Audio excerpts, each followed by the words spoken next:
Bienvenue dans Feu de connaissance, le podcast qui éclaire les arcanes de la connaissance administrative à travers l'actualité. À la suite de l'épisode de crue intense survenu dans le Pas-de-Calais en novembre 2023, 265 communes ont été reconnues en état de catastrophe naturelle au titre des inondations et coulées de boue par un arrêté interministériel du 14 novembre, publié au journal officiel le 15 novembre.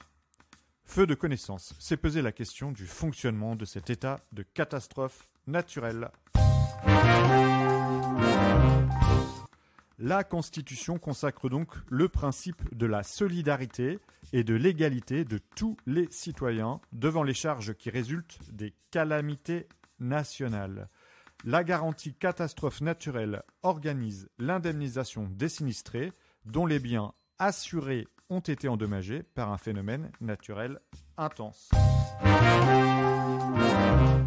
L'état de catastrophe naturelle est une situation dont la reconnaissance en France par le ministère de l'Intérieur permet l'indemnisation systématique des victimes des dommages provoqués par divers agents naturels tels que des inondations, un séisme, une avalanche par exemple. Néanmoins, les dégâts provoqués par les vents violents, la grêle et le poids de la neige n'entrent pas dans le champ de la garantie catastrophe naturelle. Ils sont, eux, couverts par les contrats d'assurance au titre de la garantie tempête, neige et grêle, dite TNG. Ces dommages sont donc directement indemnisés par les assureurs. Pour savoir si sa commune est en état de catastrophe naturelle, il faut donc consulter le journal officiel régulièrement pour vérifier la publication ou non de l'arrêté interministériel déclarant l'état de catastrophe naturelle.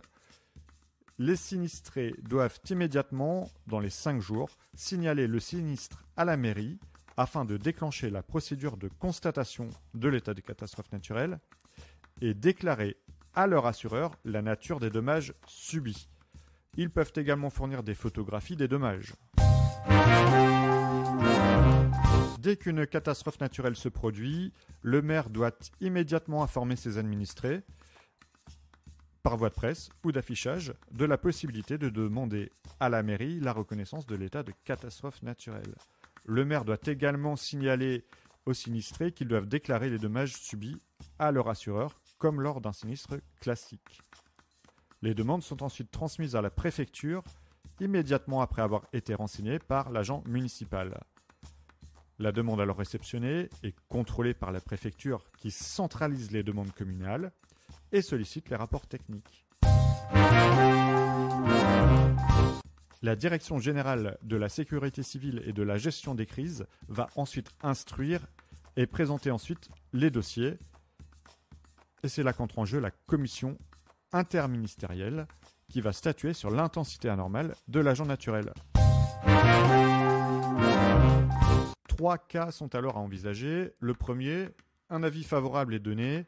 L'état de catastrophe naturelle est alors reconnu pour la commune. Un arrêté interministériel paraît au journal officiel.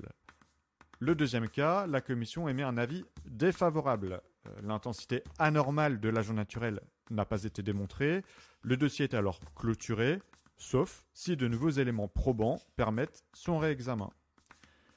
Dans ces 2 cas, dès parution au journal officiel de l'arrêté interministériel, les services de la préfecture notifient la décision, assortie d'une motivation au maire qui informe leurs administrés.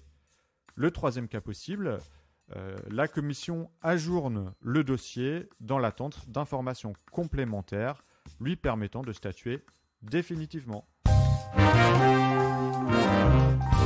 Après publication au journal officiel de l'arrêté interministériel reconnaissant l'état de catastrophe naturelle, l'indemnisation est effectuée par l'assureur du propriétaire du bien. Elle intervient dans la limite des garanties souscrites uniquement pour les biens couverts par le contrat dommage aux biens.